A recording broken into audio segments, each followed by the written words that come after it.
If you're coming to Barcelona, you've probably already started putting that list together of what you want to do. You'll have your list of must-see attractions and can't-miss restaurants.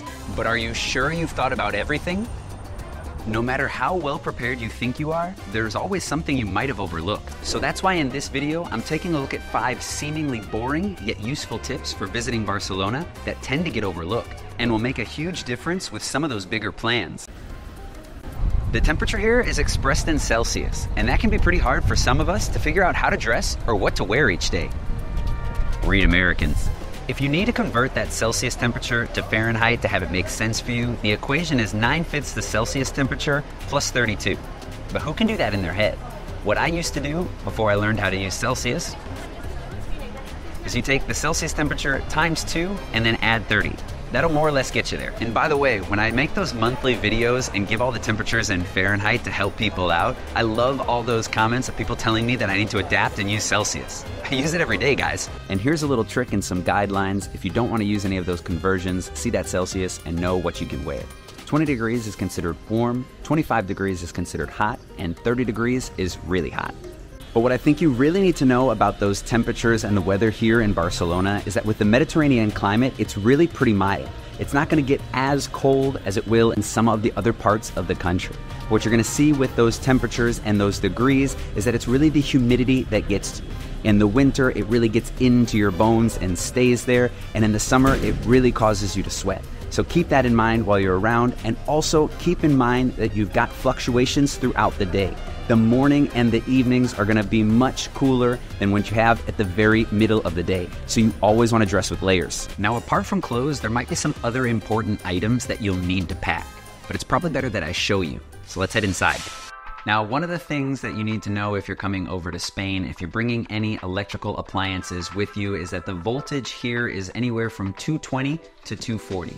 Where in the US and Canada, it's gonna be about half of that. And if you're coming over from the UK, while you do have the same voltage, you do have a different plug.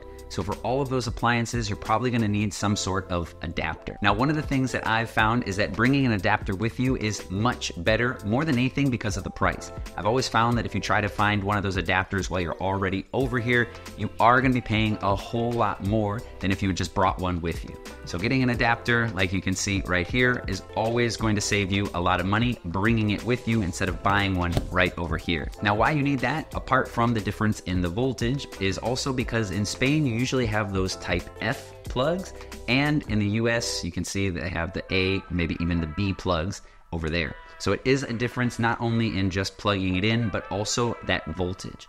Now, a lot of these things, especially like the plugs for some computers and phones, are already going to be able to change that voltage that you're getting into your appliance, especially things like your phones. Phones usually are fine, even without something a little bit bigger than this. You usually can just plug those in, and a lot more places now are getting those USBs where you won't even need to bring a separate plug.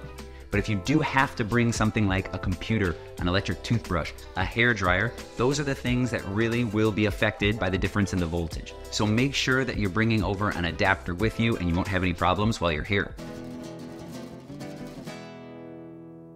What if I told you that Spain was actually on the wrong time zone? To understand why, we've got to go all the way back to 1940.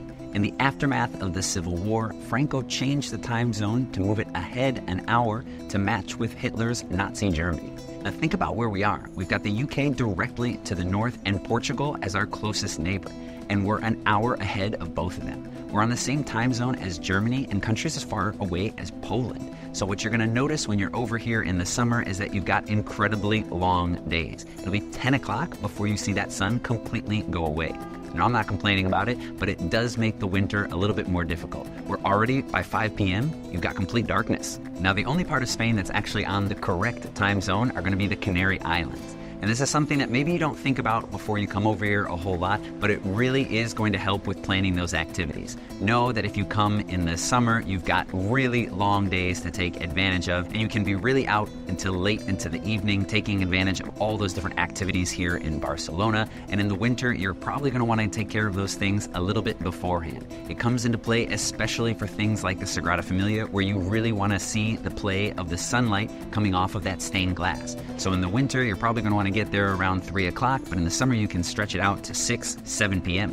Now, just like in the rest of the world, there are talks about getting rid of the changes of the hour and daylight savings time. But in the meantime, depending on what time of the year that you're coming, make sure that you're taking full advantage of all of those extra hours of sunlight.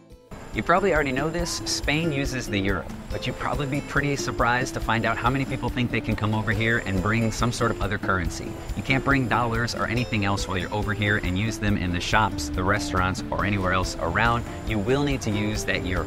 The good news is that most places here are gonna accept card.